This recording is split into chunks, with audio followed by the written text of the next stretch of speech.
So today we are going to study introduction to organizational behaviour कि organizational behaviour का मतलब क्या होता है। सो इस समय पता चल रहा है कि ऑर्गेनाइजेशन के अंदर अगर हम दो वर्ड को देखें तो नाम से हमें पता चल रहा है कि ऑर्गेनाइजेशन के अंदर लोगों का बिहेवियर क्या है ये मैनेजर देखता है, उसको एनालाइज करता है। ठीक है, तो लेट्स सी इसका मतलब होता है the study of how people behave and work together in an organization. इसका मतलब कि एक स्टडी होती है जिसमें हम समझते हैं कि कैसे लोग बिहेव करते हैं और एक साथ काम करते हैं एक साथ एक ऑर्गेनाइजेशन के अंदर। एक ऑर्गेनाइजेशन के अंदर लोग बिहेव कैसे करते हैं, काम कैसे करते हैं, ठीक है, उनका बर्ताव कैसा है। ये एक मैनेजर को हेल्प करता है समझने में, अंडरस्टैंड करने में कि एक एम्प्लॉय को क्या खुश रखता है, क्या मोटिवेट करता है और कैसे वो उसको हम प्रोडक्टिव बना सकते हैं एट वर्क टाइम। ठीक है, ये मेनली तीन चीज़ों को स्टडी करता है। एक तो individual behaviour, how one person behaves, कि एक जो इंसान है वो बिहेव कैसा कर रहा है एक ऑर्गेनाइजेशन के अंदर। ग्रुप बिहेवियर, कि एक टीम के अंदर एक इंडिविजुअल कैसा बिहेव कर रहा है, टीम के साथ कैसा बिहेवियर है उसका। ऑर्गेनाइजेशनल स्ट्रक्चर, कि how the company is manage and organized, कि कैसे एक कंपनी मैनेज्ड है और ऑर्गेनाइज्ड है because of the employees, because of the behaviour of the employees. ठीक है, तो ऑर्गेनाइजेशनल स्ट्रक्चर इज कि वो कैसे मैनेज्ड और ऑर्गेनाइज्ड है because of the behaviour of employee. ठीक है, उसका भी बहुत एक रोल होता है एक ऑर्गेनाइजेशन के लिए, because behaviour matters. It is about understanding human behaviour in the work place to improve team work and performance. ये बेसिकली अंडरस्टैंड करना एक ह्यूमन बिहेवियर को, कि एक काम की जगह पे एक जो पर्टिकुलर इंडिविजुअल वो कैसे बिहेव करता है ताकि वो टीम वर्क, ताकि जो पर्टिकुलर मैनेजर है वो टीम वर्क इम्प्रूव कर सके और परफॉर्मेंस इम्प्रूव कर सके, जो भी उसने उसका बिहेवियर देखा है अकॉर्डिंग टू दिस। इसके नेचर क्या होते हैं, एक तो ह्यूमन सेंटर्ड, कि वो लोगों के अंदर फोकस करते हैं कि उनका बिहेवियर कैसा है, एक पर्टिकुलर ह्यूमन का बिहेवियर कैसा है। देन प्रैक्टिकल, ये हेल्प करता है सॉल्व करने में रियल प्रॉब्लम्स एट वर्क, जो भी वर्क में रियल प्रॉब्लम्स आती है उसको सॉल्व करने में मदद करता है। Then dynamic, changes with time and situation, यानी कि टाइम के साथ लोगों का बर्ताव, सिचुएशन के अकॉर्डिंग लोगों का बर्ताव चेंज होता रहता है, तो ये उसको स्टडी करता है। नाउ इम्पोर्टेंस, तो ये good relationship between employees and management को बिल्ड करता है। कम्युनिकेशन एंड टीम वर्क को इम्प्रूव करता है। मैनेजर मोटिवेट करता है एम्प्लॉयज़ को, चूँकि उससे एम्प्लॉयज़ का बिहेवियर समझ आ जाता है तो उसे पता होती है कि कैसे किसको किस रिवॉर्ड से मोटिवेट करना है। Then create positive work environment, यानी कि पॉजिटिव वर्क एनवायरनमेंट क्रिएट करता है। ठीक है, रियल लाइफ एग्जांपल अगर हम ले तो गूगल ऑफिस का ले सकते हैं कि गूगल कंपनी में एम्प्लॉयज़ इनकरेज्ड होते हैं कि वो अपना आइडियाज़ जो है फ्रीली शेयर करें और टीम्स में आइडियाज़ फ्रीली शेयर करें, कोई शर्माने की बात नहीं है। और टीम्स के साथ जब वो वर्क कर रहे हैं तो वो अपने ओपिनियंस को शेयर करें, तो एक हेल्दी वर्क लाइफ बैलेंस रहता है इसकी वजह से। तो ये एक ओपन कल्चर भी पार्ट होता है ऑर्गेनाइजेशनल बिहेवियर का, यानी कि ओपनली अपने तुम व्यू रखो, पॉइंट्स रखो कि क्या दिक्कत है क्या दिक्कत नहीं है। कोई अगर डिसीजन ले रहे हैं तो बताओ। Helps the company stay innovative and successful, इसकी वजह से कंपनी इनोवेटिव भी रहती है और सक्सेसफुल भी रहती है। तो कंक्लूजन क्या निकला है, अगर एक सिंपल वर्ड्स में हम कहें तो ऑर्गेनाइजेशनल बिहेवियर समझने में मदद करता है लोगों को काम पे कैसे बिहेव करते हैं, और ताकि उनको हम समझ पाए, एनालाइज कर पाए मैनेजर, ताकि वो और अच्छे से बेटर परफॉर्म कर सके और सेटिस्फाइड रहे। ठीक है, जब एक ऑर्गेनाइजेशन समझ जाती है अपने लोगों को बहुत अच्छी तरीके से तो एक हैप्पी और प्रोडक्टिव वर्क प्लेस बना सकती है वो सबके लिए। So this is about organizational behavior. Now let's talk about personality type A and B. So personality type A and B, तो introduction यानी कि इसका मतलब क्या है। सब लोगों की डिफरेंट पर्सनैलिटीज़ होती है और ये उनकी थिंकिंग को, उनके माइंडसेट को, उनकी फीलिंग को, जैसे वो बर्ताव करते हैं उसको अफेक्ट करते हैं। ठीक है, जो साइकोलॉजिस्ट है, एक साइकोलॉजिस्ट, बहुत सारे साइकोलॉजिस्ट ने इसको दो लोगों में डिवाइड कर दिया है, मेनली दो पर्सनैलिटी टाइप बना दिए, एक तो type A and type B. So type A and type B, तो ये एक ऑर्गेनाइजेशन को अंडरस्टैंड करने में मदद करते हैं कि कैसे एक एम्प्लॉयज़ जब उसे स्ट्रेस होगा तो वो कैसे रिएक्ट करेगा, अगर कंपटीशन होगा तो वो कैसे रिएक्ट करेगा, और बाकी अदर वर्क सिचुएशंस में एक पर्टिकुलर इंडिविजुअल कैसे रिएक्ट करेगा। सो ये उसकी पर्सनैलिटी पर डिपेंड करता है। ठीक है, टाइप ए जो होते हैं, पर सबसे पहले टाइप ए के बारे में पढ़ते हैं। बहुत ही एम्बिशियस होते हैं, बहुत ही कम्पिटिटिव होते हैं, टाइम कॉन्शियस होते हैं। एम्बिशन मतलब उनको ये भी करना है, उनको वो भी करना है, उनके सपने होते हैं। लाइक अगर जो एक बार ठान लिया तो वो करते ही है। बहुत कॉम्पिटिटिव रहते हैं कि ऑटोमेटिकली सबको अपना कॉम्पिटिशन समझ लेते हैं कि मुझे इन सब से अच्छा करना है तो करना है। टाइम कॉन्शियस होता है, यानी कि इनका होता है कि मुझे इस डेडलाइन के अंदर वो टाइम से पहले पहले चीज़ें कंप्लीट करनी है। ठीक है, बहुत पंक्चुअल होते हैं, हमेशा जल्दी में रहते हैं क्योंकि टाइम से पहले पहले चीज़ें कंप्लीट करनी होती है इनको, और चैलेंजेस लेने में बड़ा मज़ा आता है क्योंकि कॉम्पिटिटिव होते हैं। ठीक है, लेकिन जल्दी से स्ट्रेस भी ले लेते हैं क्योंकि इनको सब करना होता है, तो ऑफकोर्स उसका स्ट्रेस आ जाता है। तो बहुत हार्ड हो जाता है इनके लिए रिलैक्स करना, रिलैक्स नहीं कर पाते, कुछ ना कुछ चलते रहता है, मुझे ये भी करना है, मुझे वो भी करना है। ठीक है, एग्जाम्पल, एक मैनेजर है जो हमेशा अपना जो काम है ना वो डेडलाइन से पहले पहले ख़त्म करना चाहता है, हमेशा ईमेल्स को देखता है और उसको डिले बिल्कुल पसंद नहीं है। ठीक है, like many people working in fast paced company such as investment bank, और मोस्टली जो ऐसे जो लोग हैं वो इन्वेस्टमेंट बैंक में होते हैं क्योंकि वो एकदम फास्ट पेस्ड कंपनीज होती है कि सब एकदम जल्दी होना चाहिए, तो ज़्यादातर मैनेजर इसमें होते हैं। एंड ये this is our type A. Now let's talk about type B personality. Type B personality देखें तो ये मोर रिलैक्स्ड होता है, टाइप ए का उल्टा, ज़्यादा रिलैक्स होते हैं, स्ट्रेस नहीं लेते ज़्यादा, पेशेंस होता है इसमें, ईजी गोइंग होते हैं कि एक फ्लो के साथ चलते हैं, हो जाएगा यार आराम से, जल्दी से गुस्सा नहीं होते हैं और जल्दी से स्ट्रेस भी नहीं लेते हैं। ये लाइफ को ऐसे लेते हैं कि प्रॉब्लम आएंगी पर हमें एंजॉय करना है अपने वर्क को कामली, हमें स्ट्रेस नहीं लेना ज़्यादा। ठीक है, यूजुअली बेटर होते हैं एक वर्क लाइफ बैलेंस को मेंटेन करने में। ठीक है, एग्जाम्पल जैसे कि क्रिएटिव डिज़ाइनर है जो कि कामली काम करता है अपना और इन्जॉय करता है प्रोसेस को, उसको कोई रश नहीं रहती कि मुझे इस डेडलाइन के अंदर अंदर ही कुछ करना है। ठीक है, तो this is our type B personality. अब let's see the difference between type A personality and type B personality. तो type A personality, so nature देखते हैं, highly ambitious, aggressive and competitive होते हैं जैसा भी बताया।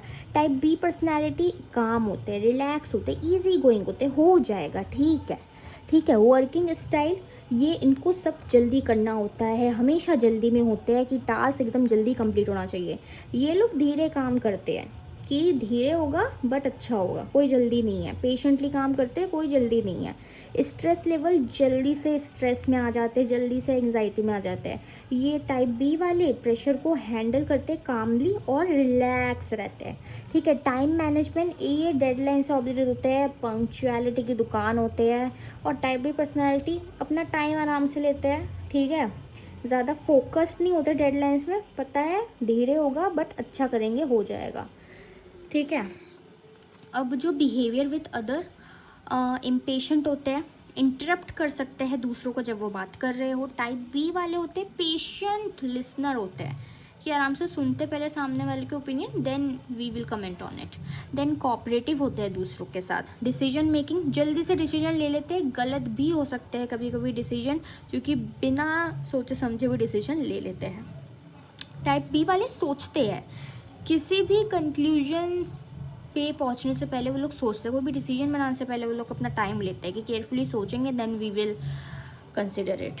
फोकस, बहुत फोकस्ड होते हैं सक्सेस को लेके, पावर को लेकर, अचीवमेंट को लेके। ये लोग फोकस रहते हैं कि हम प्रोसेस को एंजॉय करेंगे, एक बैलेंस रखेंगे वर्क और लाइफ के बीच में। Reaction to failure, type A easily frustrated हो जाते हैं, एंग्री हो जाते हैं जब भी चीज़ें गलत जा रही होती है, हमें फेलियर देखने को मिलता है। टाइप बी हमेशा कोशिश करते हैं कि वो फेलियर को एक्सेप्ट करे कामली और उससे सीखे। ठीक है, सोशल लाइफ, ये लोग काम को ज़्यादा प्रायोरिटी देते हैं, काम को ज़्यादा प्रेफर करते हैं ओवर सोशल और पर्सनल लाइफ। ठीक है, और ये लोग इक्वल इंपॉर्टेंस देते हैं वर्क को भी पर्सनल लाइफ को भी। Health impact, of course type A इतना स्ट्रेस लेता है तो उसको हेल्थ इशू होने के ज़्यादा चांसेस रहते हैं, जैसे कि हार्ट प्रॉब्लम। टाइप बी को लेस रिस्क लेता है to stress related high health issues, क्योंकि ज़्यादा स्ट्रेस नहीं लेते. So this is about type A and type B personality. So this is it. Now factors influencing personality. ऐसे क्या factors है जो हमारे पर्सनैलिटी को डेवलप करते हैं या चेंज करते हैं और जो बनाते हैं. तो पर्सनैलिटी का मतलब ऑफ कोर्स वी नो एक यूनिक वे, जो एक हर एक पर्सन का यूनिक वे होता है कि जैसे वो सोचता है, जैसे वो फील करता है, जैसे वो बिहेव करता है. It is what makes one person different from another. यही चीज़ है जो एक पर्सन को दूसरे पर्सन से अलग बनाती है. Personality is not something we are just born with. ये पर्सनैलिटी है ना जिससे हम मतलब हम एकदम पैदा होकर निकलते मेरी पर्सनैलिटी भी वैसी है, नहीं. ये शेप होती है throughout our life. Many factors, हम बहुत सारी चीज़ों से ऐसे गुजरते हैं, एक्सपीरियंसेस होते हैं जिससे हमारी पर्सनैलिटी बिल्ड होती है. हम देख के सीखते हैं, हम एक्सपीरियंस करते हैं. हम ये नहीं कि पैदा होती है मेरी पर्सनैलिटी ये थी, नहीं, ऐसा नहीं होता. फैक्टर्स इसके एक तो हेरिडिटी यानी कि biological factor, then environment, then family background, then cultural factor, then social factor, then situational factor, then education experiences. तो हेरिडिटी बायोलॉजिकल फैक्टर्स की बात करें तो ये वैसे ट्रेट्स होते हैं जो पेरेंट्स से हम एक बच्चे के अंदर आते हैं थ्रू जेनेटिक्स, जैसे कि body structure, intelligence and energy level. ठीक है. एग्जाम्पल, एक इंसान को कोई आर्टिस्टिक टैलेंट मिल सकता है या फिर कोई लीडरशिप क्वालिटीज़ मिल सकती है अपने पेरेंट्स से. ऐसे बोलते हैं ना, वो तो अपनी माँ पे गई है, उसकी माँ भी अच्छी ड्राइंग करती थी, ये भी अच्छा ड्राइंग करती है, वो उसका बाप अच्छा डांस करता था, ये भी अच्छा डांस करता है. तो ऐसे. ठीक है. तो ये मैंने हेरिडिटी यानी कि जेनेटिकली. एनवायरनमेंट, जो surroundings in which a person grows up, family, friends, schools, of course संगत, जैसे हमारी संगत है, जैसे हम एनवायरनमेंट में रह रहे हैं, उससे भी हमारी पर्सनैलिटी बहुत ज़्यादा इन्फ्लुएंस होती है. Family, friends, schools and work place ये अफेक्ट करते हैं हमारे बिहेवियर एंड एटीट्यूड को. एग्जाम्पल, एक बच्चा है जो कि एक लविंग और सपोर्टिव होम में पला बड़ा है तो वो कॉन्फिडेंट बनता है. और एक बच्चे जो कि स्ट्रिक्ट और नेगेटिव एनवायरनमेंट में पला बड़ा है तो वो ऐसा हो सकता है कि वो शर्मीला हो या फिर डरता हो अपनी बात रखने से. तो यहाँ पे एनवायरनमेंट का फ़र्क हो जाता है. फैमिली बैकग्राउंड, फैमिली पहली और मोस्ट इम्पॉर्टेंट ऐसी फैक्टर होती है जो एक इंडिविजुअल की पर्सनालिटी को इन्फ्लुएंस करती है. पेरेंट्स का बिहेवियर कैसा है, एजुकेशन स्टाइल क्या है और वैल्यूज़ जो वो देते हैं अपने बच्चों को, वही जो बच्चे की थिंकिंग और इमोशनल ग्रोथ को शेप करता है. एग्जाम्पल, एक डिसिप्लिन फैमिली है तो वो एक रिस्पॉन्सिबल चिल्ड्रन डेवलप करेगी. हालांकि ज़रूरी नहीं है, बट मोस्टली अगर जो भी फैमिली बैकग्राउंड उसका रहा है वो उस हिसाब से रिस्पॉन्सिबल रहेगी. ठीक है. Discipline family is equal to responsible children. Cultural factors जो होता है, कल्चर हमें सिखाते हैं कि क्या गलत है, क्या सही है और कैसे हमें बिहेव करना है और क्या वैल्यूज़ हमें फॉलो करनी है. ठीक है. बहुत सारे लोग डिफरेंट कल्चर से आते हैं, उनके डिफरेंट बिलीव्स होते हैं, हैबिट्स होती है, कम्युनिकेशन स्टाइल अलग होते हैं. एग्जाम्पल, इंडिया में हमें ऐसा बोला हो जाता है कि बड़ों की रिस्पेक्ट करो. तो एक स्ट्रॉन्ग कल्चरल वैल्यू है इंडिया में जो एक बिहेवियर को शेप करता है इंडिविजुअल की. देन सोशल फैक्टर, ये ऐसे लोग होते हैं जो द काइंड ऑफ पीपल यानी कि we interact with friends, classmates, colleagues affects our personality. Social factors, हम जिनसे घुल मिल रहे हैं, सोशली इंटरेक्ट कर रहे हैं, friends, classmate, colleagues affects our personality. अगर जो एक बच्चा है वो हार्ड वर्किंग फ्रेंड्स के ग्रुप में है तो वो भी क्या पता फोकस्ड और डिसिप्लिन बन सकता है. ठीक है. Then situational factor. Situational factor, a person's behaviour में change depending on the situation और एनवायरनमेंट. एक पर्टिकुलर पर्सन का बिहेवियर चेंज हो सकता है सिचुएशन के अनुसार. क्या पता एक जो बच्चा है वो घर में एकदम शांत रहता हो लेकिन बाहर एकदम कॉन्फिडेंट एंड आउटस्पोकन हो अकॉर्डिंग टू द सिचुएशन. ठीक है. Education and experiences. ठीक है. जो एजुकेशन एंड लाइफ एक्सपीरियंसेस है वो भी हमारा कॉन्फिडेंस बिल्ड करते हैं, नॉलेज देते हैं एंड मैच्योरिटी लाते हैं. एग्जाम्पल, हम पार्टिसिपेट कर रहे हैं डिबेट्स में या किसी टीम वर्क एक्टिविटी में इन स्कूल तो वो हेल्प करता है हमें डेवलप करने में लीडरशिप एंड कम्युनिकेशन स्किल्स. सो ये भी हमारी पर्सनालिटी को बहुत हद तक इन्हेंस करता है. Conclusion, personality both nature, heredity and environment experiences से शेप होती है। हर एक फैक्टर एक साथ एक पर्सन को यूनिक बनाता है। एक positive environment, good education and healthy relationship help करता है डेवलप करने में strong and balanced personality. So this is all about factors influencing personality कि क्या क्या ऐसे फैक्टर्स है जो कि एक पर्टिकुलर इंडिविजुअल की पर्सनालिटी को इन्फ्लुएंस करता है। सो this is all the pointers. And एक बार हेरिडिटी, जेनेटिक्स, एनवायरनमेंट, आपकी संगत, फैमिली बैकग्राउंड, जैसे आपके फैमिली वाले हैं, डिसिप्लिन है तो आप रिस्पॉन्सिबल बनोगे। कल्चरल फैक्टर जो भी आपको वैल्यूज सिखाए जाते हैं, ठीक है। सोशल फैक्टर जिससे आप घुलते मिलते हो, सिचुएशनल, सिचुएशन के अनुसार आप रहते हो। एजुकेशन एक्सपीरियंस, जो भी आप सीख रहे हो अपने स्कूल में एक्सपीरियंस कर रहे हो, उस हिसाब से आपका पर्सनैलिटी होता है। सो this is all about the factors influencing personality. Now let's talk about learning concept and theories कि लर्निंग का कॉन्सेप्ट क्या है, लर्निंग की थ्योरीज क्या है। सबसे पहले लेट्स सी लर्निंग प्रोसेस कि फर्स्ट ऑफ ऑल देखते हैं लर्निंग होता क्या है। तो लर्निंग बेसिकली एक प्रोसेस है जहाँ पे एक इंडिविजुअल नॉलेज, स्किल्स, हैबिट्स और एटीट्यूड्स गेन करता है अपने एक्सपीरियंसेस से, जो वो पढ़ता है और जो वो प्रैक्टिस करता है। ये एक परमानेंट चेंज लाता है बिहेवियर और परफॉर्मेंस में पर्टिकुलर इंडिविजुअल में। सिंपल वर्ड्स में कहें तो लर्निंग का मतलब होता है कि हम अपने आप को इम्प्रूव करते हैं न्यू अंडरस्टैंडिंग और स्किल को गेन करके, ठीक है। इसके 6 स्टेजेस होते हैं, ठीक है। Firstly motivation, attention, understanding, practice, feedback, improvement.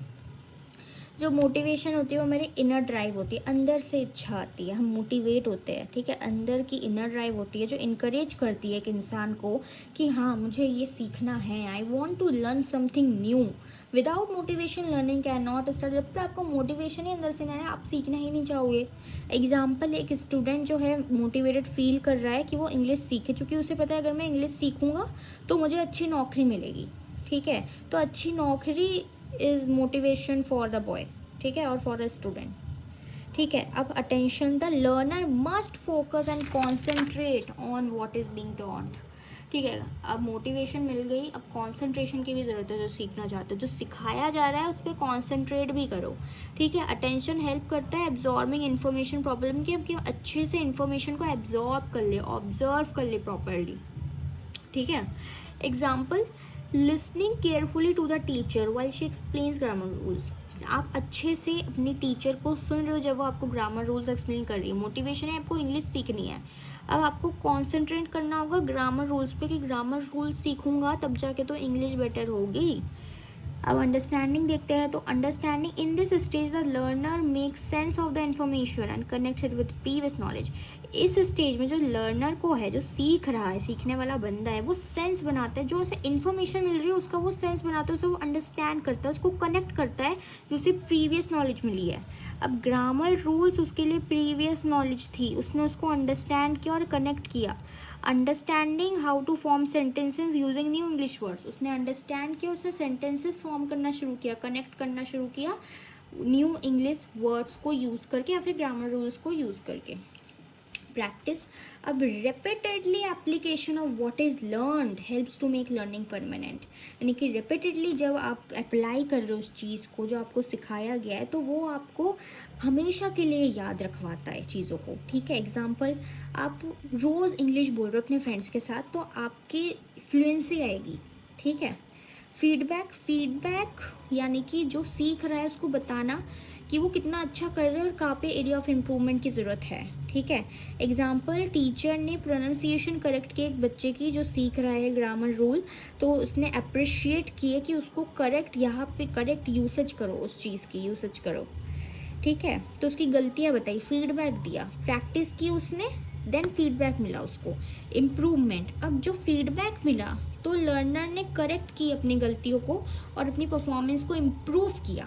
Example, जो स्टूडेंट ने और प्रैक्टिस की और अपनी ग्रामेटिकल एरर्स को रिड्यूस किया और एक कॉन्फिडेंट बना इंग्लिश स्पीकिंग में।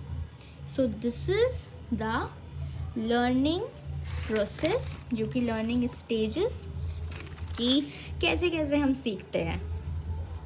इसका एग्जाम्पल ले लेते हैं, तो एक स्टूडेंट है वो कार चलाना सीख रहा है, ठीक है। मोटिवेशन आई, मुझे इंडिपेंडेंट बनना है, मुझे कन्वीनियंट कन्वीनियंस के साथ अब कार चलानी है। मुझे अब किसी से बोलना नहीं पड़ेगा, मुझे यहाँ छोड़ दो, मुझे वहाँ छोड़ दो। मैंने कार उठाई, मैं चला गया अपना, जो भी मुझे जिम जाना था या सामान लेना था, मैंने कार उठाई, मैं ले गया। मुझे मोटिवेशन है, मुझे इंडिपेंडेंट बनना है। अटेंशन, अब उसने जो सिखाने वाला इंस्ट्रक्टर है उसको केयरफुली देखा, वॉच किया, ठीक है। फिर अंडरस्टैंड किया, उसने फंक्शंस लर्न किए, क्लच के, ब्रेक के, गियर के, प्रैक्टिस की, रेपिटेडली ड्राइव किया, फीडबैक मिला, इंस्ट्रक्टर ने उसकी मिस्टेक बताई, उसको इम्प्रूवमेंट, फिर इम्प्रूवमेंट की उसने, और वो एक स्किल ड्राइवर बन गया। That's it, this is the motivation. आपको कार चलाना सीखनी है तो motivation, attention, understanding, practice, feedback, improvement, अंदर से इच्छा आई, इनर ड्राइव आई, आपने कॉन्सेंट्रेट किया, आपने समझा चीज़ों को, फिर उसको रिपीटेडली प्रैक्टिस किया, देन आपको आपकी गलतियाँ पता चली एंड देन आपने उसको इम्प्रूव किया एंड आप चीज़ को सीख गए। So this is our learning stage.